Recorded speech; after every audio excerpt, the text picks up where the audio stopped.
Hey Jen, hey James, how are you?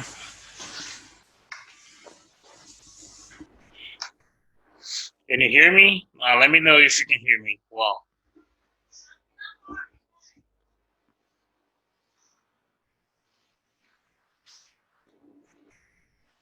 nice. How was everything?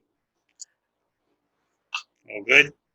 Yeah, Uh, nice.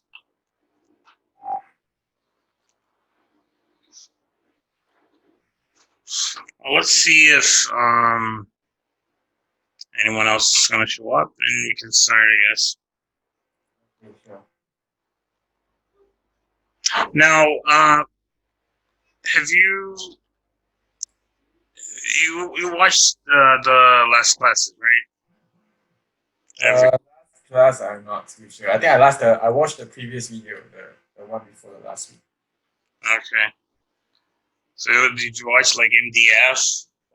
I don't know if that because the problem is it's probably going to be very last class is probably going to be very important. I'm not sure if it was last class that we talked about MDF and um, bluffing like bluffing frequency, MDF, GTO strategy, exploitable strategy. Yeah, I think I watched it. I think I watched it. Okay, okay, so very good.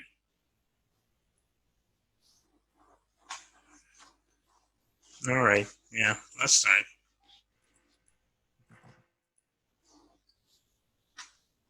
So let me ask you this before we start. Do you play poker online? How usually how do you usually play poker? Me? Yeah, I just play You play online mostly, or you play live games mostly? online and live. Nice. Okay. Yeah, you are Luis, right? Yes. Oh, Yes, I Lewis. spoke to you. I spoke to you before. Yes, really. Yeah, I'm Quadskilla actually in the poker tables. No, I mean I spoke to you. I play a lot of poker too. Like yeah, Oh, yeah, yeah, yeah. Now I remember. Yeah. Oh my God. Now I recognize you. Yes, of course. I know to talk about GG poker to you. Yeah, yeah, of course. Yeah, Yeah, yeah, yeah, yeah, yeah. Yeah, I play a lot. I play on a lot of GG poker and live poker right now. Oh no, now I only play on GG poker now.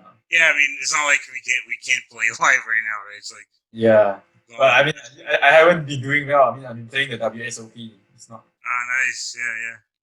Yeah, I not mean, GG really. Poker is really like, yeah, it's been pretty amazing, right? We have a lot of horses playing there, and the pool is like super wide. I thought it would be like I thought that the coronavirus and all that would be bad for poker, Yeah, but it ended up being pretty good for the poker scenario, at least online, of course.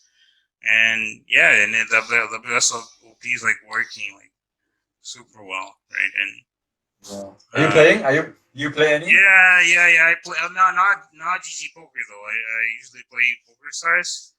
Mm, But GG Poker I don't play as much. But it's definitely worth it. It's just more about like having time to do that because we have a yeah. lot of courses and a lot of people that we need to help out and all that, and working a lot. But it's definitely it's a pretty good time to play on GG. It's weird. I don't know if you ever saw that, but there's like they have this um setting goals like the 25K setting goals. Have you ever saw that? Ever see that? 25K and go on GG Yeah, poker. 25K. Yeah, the buy-in is $25,000. And Yeah, you can re-enter, right? I don't think they have sit and go. It's tournament, right? High roller tournament.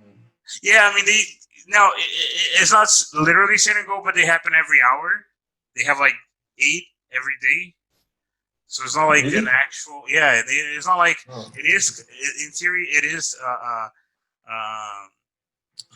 Like it is a tournament, but it's like very short-handed. It's usually like 30, maybe less, like 25 players, and they have like every day like a couple of them, like five through eight, depending on the day, I think. And I'm you not can too sure. rebuy. Yeah, it's like crazy. Yeah, it's super fun to watch because like there's this guy that I think he lost already like $5 million or something with that, Oh, and he rebuys like nine times literally throughout the like one sitting goal. It's pretty crazy. It's like pretty interesting to watch it. pretty sick. I see. But I've been watching the high stakes game on GG. It's crazy. Yeah. 500,000, 1,000, like the blind. Right. Yeah. Like, have you seen that? Oh, they're running now. Yeah. Hey, wait, let me check. Yeah, they're probably playing right now. Yeah.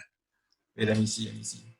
Oh no, no one's playing tonight. Not you know, really. you know, Limitless, Victor Biden. Yeah. Of course, one of the best players in the world. Yeah. Yeah, he's playing every day there. He's like crazy. Like there, I saw him play against Michael Adamo for 900k pop. Oh my god. Yeah. I remember watching those days. And there was like there was a guy with 1.6 million, I think. Oh wow. Table or something. Yeah, like he was like winning a lot. Like everyone else was like 100k or something. Like he literally has like something like eight or nine buy-ins, but he was like with 1.6 million dollars on the table. It was pretty crazy. Yeah, crazy sick. Yeah. Yeah, I don't know. I mean, I've been playing poker, like, so I don't know. I just want to, improve my game if I can. Right. Yeah. Okay. So Yeah. we can start. It's like I said, the last class is going to be very important for this one because we're going to talk about like game theory, and we're gonna try to look at the pool, the field, and see the differences and what the things that we can exploit. Today we're gonna talk about early position and again and middle position versus late position in general. So basically, defending from the bottom or cut off against earlier positions, right? Middle position 1, 2, 3, or middle position and hijack and early position. Okay, so it's pretty similar. So we don't really need to cover like late position against early position or late position against middle position because yeah, you have a little bit of like a couple of differences, but mostly it's going to be the same thing. The equity is going to be pretty similar. The ranges, advantages is going to be pretty similar. So that's why we're going to cover all that today. And so yeah, basically what we're going to look here today is raising from early position, middle position, and defending from bottom and cutoff. Okay.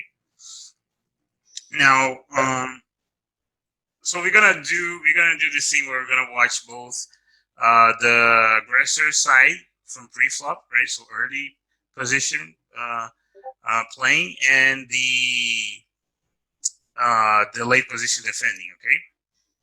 Yeah. Now this right here, where we have theory, you can see that. Well, this is basically having like about 100 different boards solved on the file solver, and looking at the average that the theory bets and checks on those types of boards. Okay. Yeah. Now it's interesting here because what we can see is that theory bets about it checks about 46% of actually 47% of the time, and it bets 53% of the time, right? Now the pool bets less. It bets 42% of the time. Okay, so this is how often the pool bets after raising pre-flop and getting called, and and up here is like the theory frequency, betting frequency, and all that. So yeah, first thing we can see is that theory bets more often than the pool, and so if we're playing against better players, you should be worried about that. Or should be worried about uh, playing balanced. But against the pool in general, we can definitely have a better idea that they have a stronger range than they should when they bet. And usually, what that means is that they are not very well balanced, and they will. You can exploit a lot of things. Like you can exploit their checking range because it's usually going to be unbalanced for like showdown value or something like that. And if they are betting, their range is usually a little bit more polarized. So there are a lot of things that we can take from that. But yeah, this is just a very general information. But now we're going to look at things that are a little bit more interesting. Now, if you look at this chart right here, this is basically the frequency that people fold to every like size. You know, we have a very large sample for that, and basically over bets are folded like 66% of the time. Large bets like 65 through 100% of the pot are folded like 59% of the time, and then half pot bet is 49. The third pot bet is 40, and less than that, you know, like 29% or less is 34% folding frequency. Now, if you do the basic math between like the ratio between the frequency that they should be folding, the frequency they are folding, and how much money you're making on that, the expected the expected value on the pot is pretty high. Like it's pretty good. People are folding way more often than they should, and they need to defend a lot more than what they are actually defending. And what we see here is that on the flop, the larger sizes make more money. People fold like more often. Of course, people fold more often to larger sizes, but they fold more often proportionally, right? So, yeah, you can fold more often against a larger size because you just need to defend less. But people fold way more often, right? They fold too much against larger sizes. So basically, betting on the flop makes money with every size. So every time you bet on the flop, if you play like a million hands and you're betting on the flop every spot, you should be making money, even with your bluffs, with your worst combos, like combos that you don't feel like you should be betting. They will probably make more money betting than just giving up on them, just like check folding or anything like that. So yeah, so as an aggressor early position, you should be betting a lot on the flop against later positions defending, right? And keeping in mind, this is pretty interesting to keep in mind that overbets and larger size, like 2/3, are the sizes that make the most money. That people fold more often than they should, like in a higher frequency, right? That they are exploitable in a higher frequency and with for more money. So, so yeah, this is a pretty decent thing that we can try to kind of improve in our game is like checking less. Of course, that if you look, um, game theory, you'll see that out of position we bet way less than in position, of course, for obvious reasons. But because you're gonna have less chances of realizing equity. You're gonna have less information. They have a lot of reasons to not bet as often as in position. But definitely, you should be thinking about betting more than what the pool does. Right, the pool bets less than they should. We should be betting more than what we should because people overfold a lot, right? And especially larger sizes as well. Now, so that's on the flop, right? As the aggressor, early position aggressor. We're gonna look at the bottom later and the cutoff and bottom defending, but as the aggressor, after we bet the flop and we get called, then this is a very interesting information because after that, because the pool folds a lot and is a very high AV to bet on the flop, that basically means that when people get called on the flop, the fold equity is like way lower and it's way harder to make money with your bluffs because people have a stronger range, right? They're defending a lot of strong things and they're folding a lot of bad things that they should be calling with. So now on the turn they have a stronger hit range, and now betting doesn't make as much money.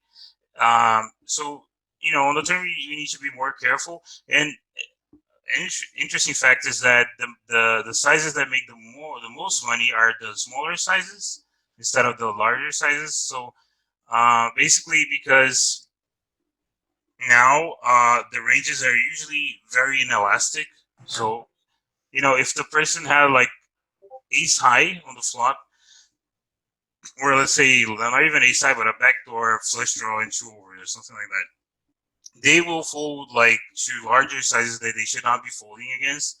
But when they call and they have a pair, like they have a second pair, a top pair, or a flush draw, or a good shot in 2 overs, and things like that, now it doesn't really matter how large is the size. So if you bet 2/3, a half pot, or a third pot, people don't fold as much anyways, right? So because of that, because the folding frequency is too similar, you can see here, right? The like folding frequency makes that the smaller sizes make more money, right? Because you're spending less, you have a very similar folding frequency. So so like a third is a better size on the turn after betting and getting called on the flop, as the aggressor pre-flop, right?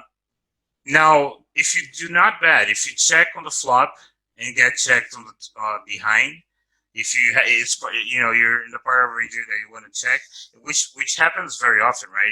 You should have a lot of checking on the flop. It's not like you should be betting range or anything. You just need to bet more often than you think you feel like you should. So if you have any combos that has some sort of equity, betting is pretty decent. Of course, you can check raise as well. That's also an option. But betting makes more money immediately, so it's easier to play betting on the flop. Now, if you didn't bet on the flop, if you just checked and got checked behind, you should be bluffing pretty much every time. And now, because you did not get a bet on the flop, now the float equity from larger sizes is obviously higher in the sense that the ratio is higher, right? People are folding more often than not because for the same reason why on the flop when you bet, as the aggressor, people fold more often. Their range is basically even weaker now because if they had the stronger part of their range, they usually bet on the flop anyways, right? They have even worse combos, and over betting this type of spot is like amazing. It works like so much more than it should. It literally feels like it's working like 90% of the time or something. It's just like printing money. When people check behind, you should never ever give up on the turn. You should always bluff. It's pretty safe to always bluff. It's better always bluffing than trying to figure out which turns you should be bluffing. If their range is stronger in that turn, you should bluff every time. You're gonna make a lot of money. So over betting on the turn after getting checked behind is pretty decent. Probably the best strategy we should go for after getting checked on the flop. Okay. Oh, so you mean like every time I open, yeah, so you're trying to say that every time when I open early position, I should open. If I open, I on the flop I should bet 2 third pot, and then on the turn I should bet 1 third pot. And if I'm in late position, and if the villain check on the flop, I should always bet on the turn. If you open from early position and get called, you should bet 2/3 of the pot. That's perfect. You're right about that. And if you get called on the flop and you see the turn, then you should be betting smaller, right? You should be betting like a third pot because it makes more money because ranges are a little bit inelastic. So you want to bet smaller. But if you don't bet on the flop, let's say you check on the flop, you're the aggressor pre-flop and you check on the flop, and you get checked behind, if the bottom checks behind after you, then on the turn you should always be bluffing. You should always be betting. That's what I'm saying. Oh, okay. I get it. And always overbet. Okay. Or 2/3. But overbet works better. Overbet means like over the pot size. Yeah, it's like 120% of the pot or something. So I see. But I tried that before. Usually, if an experienced player, they know that you overbet, they will re-raise you or jam you, and they know you will fold. Yeah. So it's like you can always say, well, I overbetted and the player called with ace high or something, and I lost a lot of money on a specific spot. If that's the case, if that happens, if you overbet and the player calls with a very bad hand and they're calling basically with a very large range, it's almost like it's worth it because even though you do not make money in this spot, knowing this information is like super important to make a lot of money against those players, right? So if you know that a player is calling over bets with a very weak range, then it's pretty easy to exploit them, right? You just play a lot of value, like you bet very thin, right? You bet like second pair with good kickers, you bet top pairs with lower kickers with very large sizes and get called every time and you can make a lot of money, right? So it's most of the time it will work perfectly, and when it does not work, then you just make even more money later, right? So yes. I see. Okay. Now, okay, so we talked about the aggressor's position, the pre-flop aggressor, so early position and middle position. Now we're gonna talk about the late position. After getting checked. So if we should be bluffing or not against a check on the flop. And this will happen very often that the under the gun opens, the bottom calls, and the under the gun checks because people do not bet as much. Like we said in the beginning, people do not bet as much as they should on the flop. So they check more often than they should. So you have like something like 50 more than 50% of the time people checking on the flop after raising pre-flop. Now, smaller sizes are pretty tough to make money with. So quarter and the third bet, pot bet, are and even like half pot are kind of hard to make money with. And the main reason for that is because usually when people are checking, they have a pretty strong range, right? Early position checking does have a pretty strong range. Middle position checking does have a decent range as well. So people are checking a lot to check raise or check call with like showdown value. And when they bet, they have a little more of a polarized range usually. So betting small against a linear range, a range that is either like very strong is going to check raise, or a range that is strong enough to check call against smaller sizes, it won't work, right? Because people should have a very strong range, and it shouldn't work too much after the player, the aggressor pre-flop aggressor checks. But if you bet overpot or if you bet 2/3, what we can see that, and not only on this class but every class that we study this, is that overbet and 2/3 against wide ranges that usually have a lot of showdown value but are not like too strong. They are super overfolded. So after the early position checks, we should be betting like every time almost with overbets and 2/3, especially 2/3. It makes a lot of money, and it's a huge waste to check behind. Even if like this is the type of spot that is so profitable to bet 2/3 that even with like equity like showdown values, we should be betting, right? So if you have like a second pair in like a king high board or something like that, you should probably be betting 2/3 instead of checking behind, even if you have like a second pair or something, because it just makes too much money plus the equity that you have plus the position, etc. So yeah, pretty profitable play here. And but let's say that you do not bet on the flop. Let's say the early position checks, you check behind from the bottom, and then the turn the early position checks again. Basically, what we see is that when that happens, people are like basically giving up on the hand. They're not okay with defending against basically any size. Even if you bet a quarter pot, is very profitable. People fold way more often than they should for you to make money. So a quarter pot, a third pot, half pot, and the larger the size, the better, basically. So if you go over pot, it'll work like probably something like 90% of the time, literally. People fold 81% of the time. I have the exact number. 81% of the time, people fold against overbets on the turn after checking the flop and the turn. So basically, it works way too often. If you bet 120% of the pot, it should work something like 55% of the time. It's working 81. So yeah, pretty huge gap between what they should be folding and what they are actually folding. Now, okay, so we see flop and turn, some action, right? We saw the C betting on the flop, double barreling on the turn. We also saw checking on the flop and barreling on the turn, and betting versus missed C bet, and betting versus double check, basically. Now we're gonna look at the river. Of course, you have more plays, right? You have something like check raise on the flop, or so like that kind of stuff. But we're gonna only cover the basic plays on the flop that will usually happen more often. Now we're gonna see only a couple spots here. Actually, we're gonna see one spot. We have a whole class about river play, but it's pretty extensive and it does have a lot of information. So we're gonna just take a look at one. I feel like we should be good with one. Now, first one that we're gonna see is bad bets from the early position.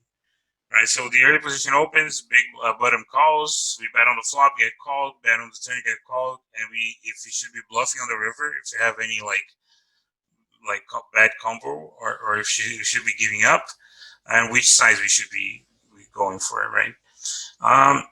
This is a little bit. It's not complicated. It's pretty simple, but it does have a the texture does matter a lot, right? Because you're gonna have way too many variables, like a lot of flops with different turns and rivers. And we have classes that teach specifically which boards you should not be bluffing. But what I can tell right now is that, in this class at least, is that we should be bluffing like a lot of our air, or the hands that have no value. For the most part, we should be bluffing. There's definitely spots that you don't want to bluff, but most of the time, if you keep bluffing in the long run, you're gonna make money instead of just giving up. So it's better to bluff more often than you should than less often than you should, basically. And we see that the larger size usually makes more money.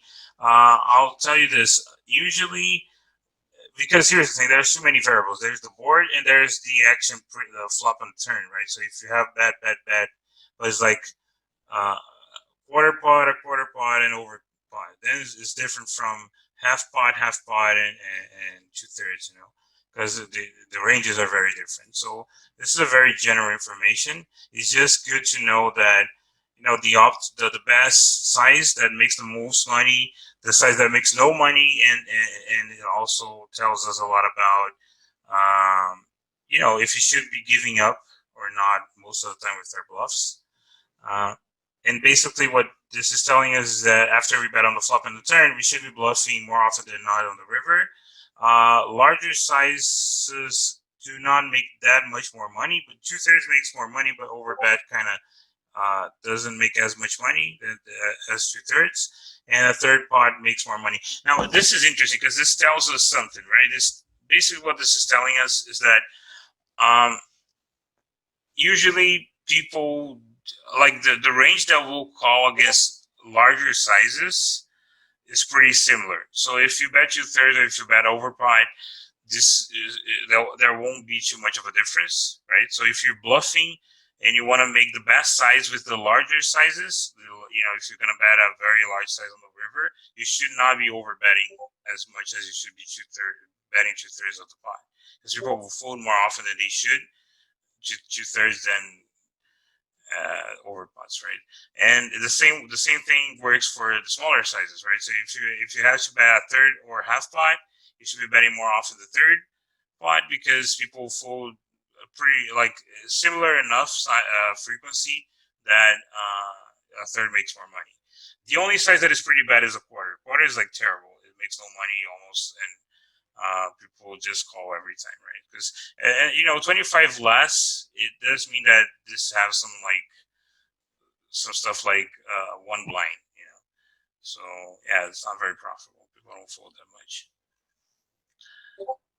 Now, looking out on the perspective of the bottom that called the flop and the turn, if you should be calling on the river, if people bluff enough that we can call, what we can see here is the ranges that are betting on the river, right? So against overpot, the bluffing frequency is pretty low. You have basically like 12% of complete air after bad back, and like 6% that is like values that are usually being used as bluffs. So if they have like fourth pair and they use it as a bluff.